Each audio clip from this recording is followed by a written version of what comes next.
to do basically with like AIDS and AIDS awareness. So I don't know if that was another message that he was trying to tell us too, as well. That's gonna come up later on. He does have herpes. She says in the book, the lady who wrote the anonymous book, she talks about how she had got these really bad sores. Yeah, sores and stuff like that. And she met R. Kelly at 16. You know, like she lost her virginity to him, so she hadn't had as much as a yeast infection. So the in-home doctor came in, and then come to find out she had herpes. And in the book, she talks about how he didn't even look at her. Like, he just said, like, you said that you was gonna love me and everything that came with me, and that's it. And he walked out the door. Wow, that's ridiculous. That's extreme. And then I was listening, and they call him the Pied Piper of R&B. So I was listening to this guy named Kevin on stage. He talks about a lot of things, and then he gives a like Christian message to, like, you know what I'm saying, to off balance what he's talking about in the real world. So he was talking about how, like, you know how a Pied Piper, he's like he plays the flute to lure in kids, and it's like little messages like that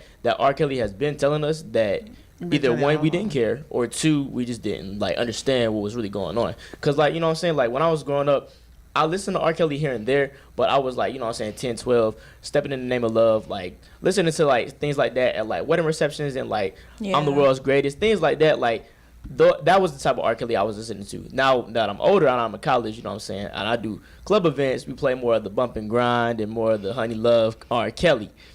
And then he has another album named Chocolate Factory. Interesting. Do your mama know? My mama, she know, but she don't know.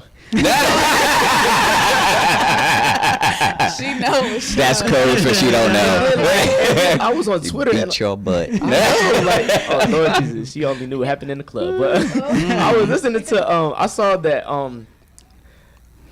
Aaliyah's album cover has R. Kelly blurred out in the background, and then it's like it's very clear that that's him, and it's like I didn't even think about that. Right. Sorry, pause on that. So watching Surviving R. Kelly, they talk about the relationship between Aaliyah and R. Kelly. And so I thought I was tripping. Me and my best friend, we were calculating ages and stuff.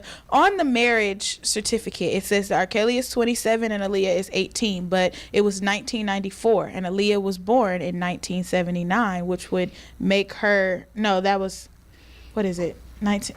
Okay, whatever it was, in 1994, she was only supposed to be 15.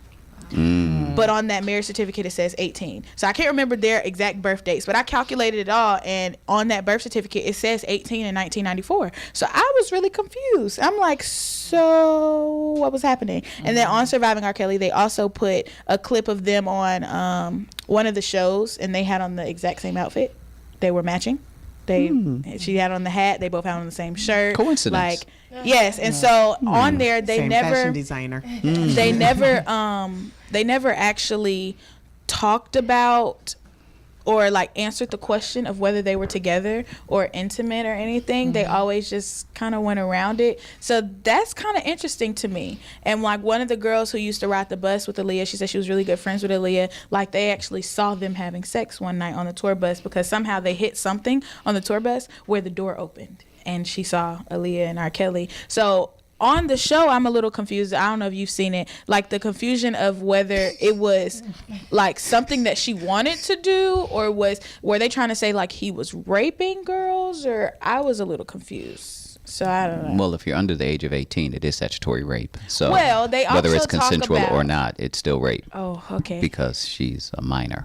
So as a minor, make that decision. Exactly. So in the eyes of the law, it's wrong, regardless. Well, morally, ethically, and everything else, it's wrong. But and then also in the podcast, they talked about how like it doesn't come out as like you're gonna come with me and have sex and you're gonna go to my room and then like you're not gonna talk to anybody. It's like over time, little things lead up to big things, which leads to manipulation. Like at 14 years old, small things like call me daddy, like okay, it's a joke, but then in their head they're thinking like, okay, that's weird, but it's not like it's not that big. I can do that. I can just call you a name. Exactly. And then it's like when you're 14, 15, and he's giving you things, everything that you would like, everything you would want, and you're with the hottest star in R&B at the time, you like call you daddy. Whatever, say word. You know what I'm saying? Like Papa, Poppy, exactly. Daddy, whatever Paul, you want. Grandpa, right? It's like Papa things, Bear.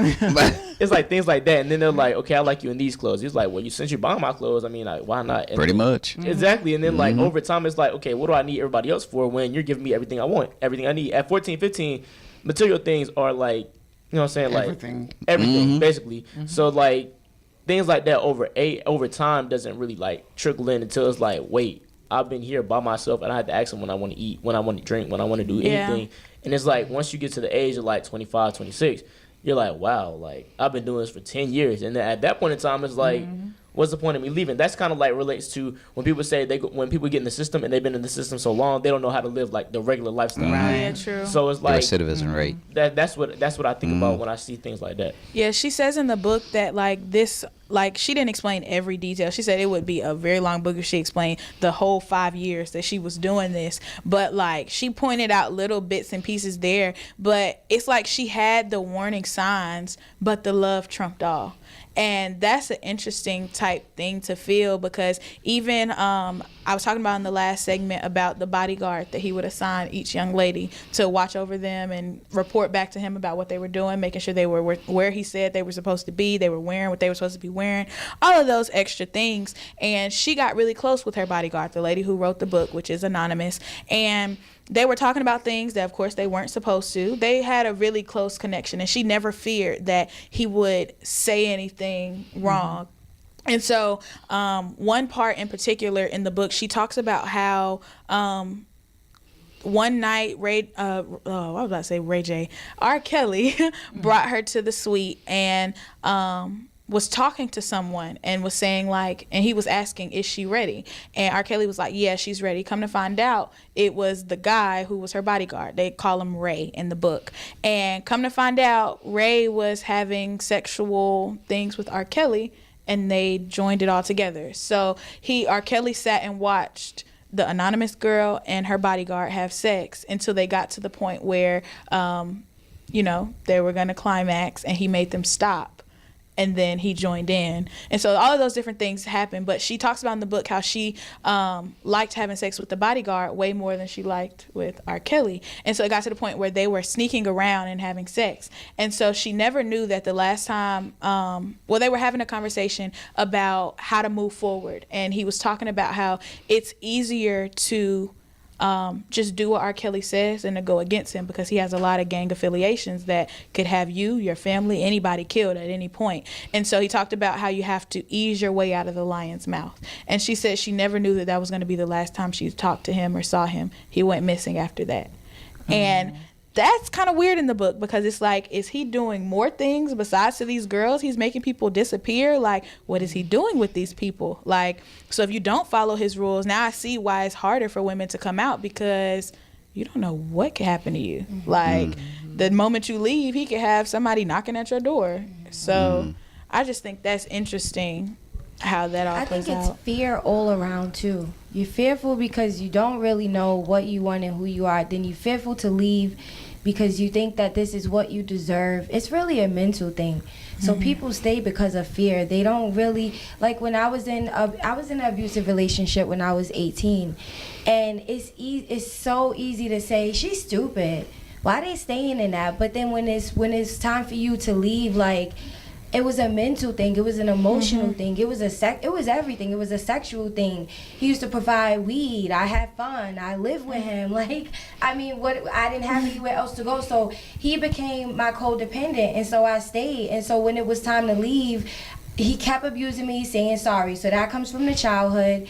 And then I remember the last time he beat me, he like punched me down to the ground and he bloodied my nose and blacked my eyes. So now my family got involved and they're like, are you crazy? And I'm like, no, like, he loves me. Kept saying sorry. And it took for me to continuously stay in a relationship for me to actually wake up and be like, this is not for you. Like, he does not love you and this is not what love is.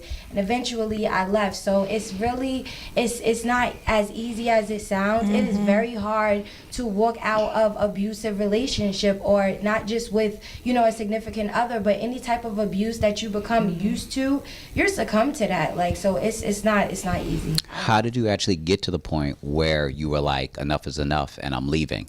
Was it like middle of the night, 2 a.m., butt naked, running out the house type of thing? Or, did you sort of strategize and have a plan, and I'm gonna save away $5 a day type thing? It was during the day one day, and he blacked my eyes.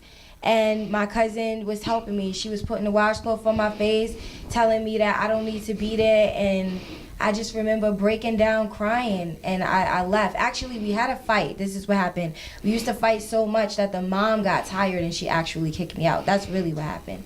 So inside, little by little, I was just like, you know what? Telling myself mentally I'm gonna leave, still staying. Then we had a fight, a physical fight, and the mother was like, you know what? You can't stay here anymore. So I got a room right around the corner, still dealing with him, and then eventually it was over. Because I couldn't afford, I was still dependent on him because he was like, if you get a room around the corner, I'm going to pay for it. I didn't have no money. Again, codependent. I had nothing. He was everything that I had. I was with him for almost 2 years. And then eventually after that, we severed ties. That was it. Stopped speaking. And I kept it moving. So when I always I play and I talk sometimes because I watch Tyler Perry, all of those different shows where like the women are getting beat and stuff like that. And I used to play with my mom and tell her, I was like, if I ever got a husband that beat me, like I'm going to jail, like because he's dying, like at that point. But I guess it's of course easier said than done when you're not in the situation. So were you ever at a point where like you did physically fight back or you fought? Yes. So I fought back. But she lost. I did. I fought, and like I said, it's a mental thing. But physically, yeah. Like when I used to hit him first because I had anger problems. And we wonder why. Seriously, when somebody physically abuses you, it's like you succumb to that. It makes you so angry, like you don't know what to do. And so when he used to tell me, I'm going to the store, I'm going to do this. This is a real story. I used to stay in the house and I used to wait for him, and I used to be like, okay, he's gonna come back. And mentally, I was losing myself, and I didn't know that until after getting out of it. So yes, I used to fight him back. He used to beat me up every time, but still did it. But you still jumped on the back and did the monkey claw thing. Oh my God. Try to scratch his eyeballs out. Right. Wow. Whatever I had to do, but yes. But so at the end of the day, we need to get out. You need to get out. Get out, run, swim, fly, however you need to do it. Just go. You just gotta go. You gotta find a way to leave. So I know at the beginning you were talking about like music and R&B in this society, and so I was thinking about, as well as when you said it, the Jacquees thing. So how do you feel about that, or explain to the listeners what that is about? I feel like I watched a tweet that P. Diddy put out after it came out, like, because he was waking up a lot of artists and I would say kings in the music generation, in the music entity. And one of the things P. Diddy said was, this generation doesn't make R&B. Like, they make R&B is rhythm and blues. Like, the music they make now is more sexual, more things like that. Like, last time I could say R&B was really R&B was around 2008, 2009, and even that's pushing it. Like, I really said the last real set of R&B was 90s R&B, which is, which is my favorite. But nowadays, even Trey Songz, like, his whole album is about making love, which that's love, but that's not the love that R&B, I would say, is what R&B is really about. He started his song off with this right here's a panty dropper. I was like, who starts a song off like that? But was it? My draws stayed all the way on. Oh, okay. Did everybody else draws stay on, or I didn't know how that worked. Well, I was thinking, like, as I listen to like old music, I guess the difference between music now and then is the idea of what is it, like when you imagine things. So like songs back then didn't really say exactly what they were gonna do. It was innuendos. Yeah, it kind of like back up to the bumper. Yeah, it kind of led you to that position and let you do what you want. Pull up. It's pull up, not back up to it. I don't know if you pull up or back up. You pull It up. depends on who you are. Hey, well, Let's say pull Are up. you the trailer? But yeah, songs now tell you exactly how, when, where, why, all of that. Like to the point where exactly like I want you to put your leg up, put it behind your head. I'm gonna come to you slowly, and then like everything is there. Like and It's an instruction manual. Yeah, Like like literally an instructions with a nice beat and a nice little flow, and that's about it. But family, we have now just educated you on all of the instruction manuals that exist. You can get it more than YouTube. The instruction manual for life. Get your Bible. Oh my Yes. gosh. Get that. Basic instructions before leaving Earth. Yes. But That's I'm right. curious. So, like, for you as a host, where do you feel like And we're going to have to music do is that some going? other time. Okay. Because we got to end this segment. Okay. Well, keep that in mind. How Keep can that in people get in mind. contact with you? You can email me at cdkthehost@gmail.com or follow me on Twitter at CDK On the Mic, Instagram at CDK On the Mic. CDK is on the mic. You're tuned in to the Profit and Growth Hour here on WDRB Media, The voice of the community. That's a topic for you. All right. Absolutely.